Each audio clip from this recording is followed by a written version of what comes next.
నేను మా బాబు కోసం ఎలాంటి క్లాత్ నాపీస్ వాడాను అనేది ఈ వీడియోలో మీతో షేర్ చేసుకోబోతున్నాను. ఫస్ట్ వన్ వచ్చేసి ఇలాంటి నాపీ వాడాను. మనం నాట్ చేసుకొని వాడుకోవచ్చు. నాట్ చేసుకుంటే కూడా టాయిలెట్ అటు సైడ్ ఇటు సైడ్ ఎటు వెళ్ళకుండా ఉంటుంది. ఓపెన్ చేస్తే ఇలా క్లాత్ టైప్ ప్యాడ్ వస్తుంది. కాటన్లా స్మూత్గా ఉంటుంది, ఎలాంటి ఇబ్బంది ఉండదు. నెక్స్ట్ వచ్చేసి ఇలాంటిది బటన్స్ ఉండేది, మనకి సైజ్ కూడా అడ్జస్ట్ చేసుకునేది తీసుకున్నాను.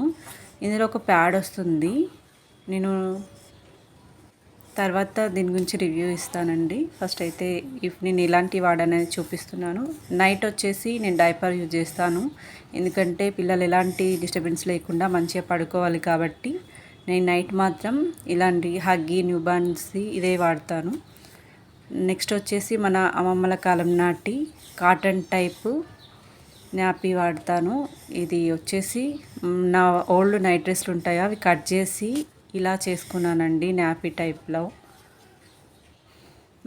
పైన నుంచి ఇలా మనం ముడి కూడా వేసుకోవచ్చు. నాట్ చేసుకుంటే చాలా బెటర్గా ఉంటుంది మనకు యూస్ చేసుకోవడానికి.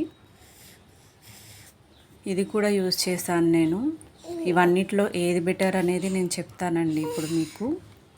ఫస్ట్ వన్ వచ్చేసి ఫస్ట్ చూపించాను కదా, అది వాటర్ కూడా వేసి మీకోసం చూపిస్తాను ప్రాక్టికల్గా మనకి ఎలా వర్క్ అవుతుందో. ఇలా నాట్ చేసుకోవాలని చెప్పాను కదా.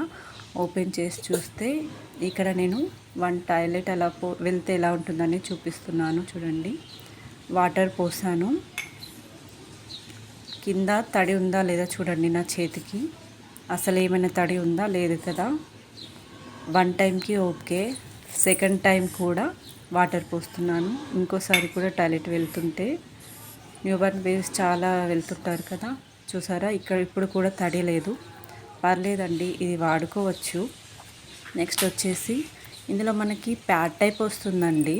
ఆ ప్యాడ్ నేను తీసేసి వాడతాను, ఎందుకంటే మనం మంత్లీ 4-5 డేస్ వాడితేనే మనకు మంచిగా అనిపించదు. అలాంటి చిన్న పిల్లలకి ఎలా వాడతామని నాకు అనిపించింది. వాటర్ పోసి చూస్తే తడి లేదండి. ఇది సెకండ్ టైం పోస్తున్నాను వాటర్. సెకండ్ టైం కూడా అంత తడి ఏం లేదు. మంత్స్ గడుస్తున్న కొద్దీ ఎక్కువ వెళ్తుంటే ఇవి మనకి అసలు యూజే అవ్వవండి.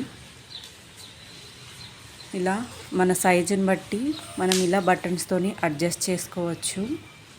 ఎలాంటి వాళ్ళకైనా 1 ఇయర్ వరకు కూడా సైజ్ అడ్జస్ట్ చేసుకోవచ్చు.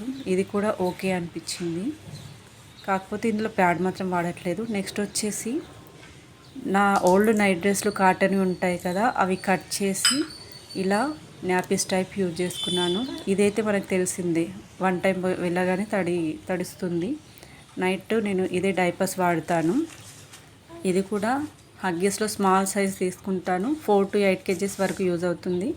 ఈ ఫ్రంట్ బ్యాక్ చూసుకొని ఫ్రంట్ ఉన్నది ఫ్రంట్లో వేసేయచ్చు. నైట్ అయితే నేను ఇవే వేస్తాను, కంఫర్ట్గా పడుకుంటాను. ఇవన్నీ వాడినా కూడా మనకి తడవద్దు బెడ్స్ అని అంటే మ్యాటర్స్ పైన ఇది నేను బెడ్ కవర్ తీసుకున్నానండి, అసలే తడవదు. నెక్స్ట్ వచ్చేసి బెడ్ కవర్ వేసి బెడ్షీట్ వేసిన తర్వాత డ్రై షీట్ వేసుకోవాలి. దీనిపైన పడుకోబెడితే మనకు అస్సలే తడిసే ఛాన్స్ ఉండదు. ఇది కూడా మీకు లైవ్లో చూపిస్తాను ఎలా ఉంటుందనేది. డబల్ ఫోల్డెడ్ చేసుకోవచ్చు, సింగిల్ ఫోల్డెడ్ కూడా చేసుకోవచ్చు. చూడండి, వాటర్ పోస్తాను, కింద అసలు తడే ఉండదు. కానీ నా బెస్ట్ సజెషన్ వచ్చేసి మన అమ్మమ్మ కాలం లాంటి వాడిదే బెటర్ అండి, ఎందుకంటే ఎలాంటి ర్యాషెస్ రావు. అదే మన పిల్లలకి బెటర్ అని నా సజెషన్ అండి. 1-2 టైమ్స్కి వచ్చేసి ఇది తడిచిపోతుంది, వెయ్యచ్చు పర్లేదు. మీరు కూడా ఒకసారి నేను చెప్పింది వాడి చూస్తేనే మీకు అర్థమవుతుంది. నేను సజెషన్ చేసేది ఏంటంటే ఇది క్లాత్ టైప్ ఉంది, స్మూత్ ఉంది కాబట్టి ఇది వాడుకోవచ్చు. ఇందులో వచ్చేసి మనం మంత్లీ యూజ్ చేసే ప్యాడ్స్ టైప్ లోపల వస్తుందండి. అలాంటిది వాడడం వల్ల మనకే ఇచ్చింగ్ అవుతుంది, ర్యాషెస్ అవుతుంది. చిన్నపిల్లలు ఎలా తట్టుకుంటారు ఇంకా, అందుకని చెప్పేసి నాకు ప్యాడ్ అసలు నచ్చలేదు. అది తీసేసి కొన్ని రోజులు వాడాను. నైట్ వచ్చేసి ఇది వాడుతున్నాను నేను. హగ్గీస్ బెటర్ అనిపించింది, ఎక్కువ ర్యాషెస్ అలా ఏం లేదు. బెస్ట్ అడ్వైస్ అండ్ సజెషన్ ఏంటంటే మన అమ్మమ్మ కాలం నాటి వాడింది ఇవే బెటర్ అండి. నేను వీడియోలో చూపించిన డ్రై షీట్ అవి ఉన్నాయి కదా, దాని గురించి కూడా ఎక్స్ప్లెయిన్ చేశాను. ఇలా నాట్ చేసుకొని వేసుకుంటే బాయ్స్ అయితే చుట్టూరా వెళ్తారు కాబట్టి ఇది ఇట్లా నాట్ చేసుకుంటే ఎక్కువ సైడ్ వెళ్ళకుండా కిందికే డ్రై షీట్కే వస్తుంది కాబట్టి డ్రై షీట్ వేసుకొని ఇది వేసుకోవడం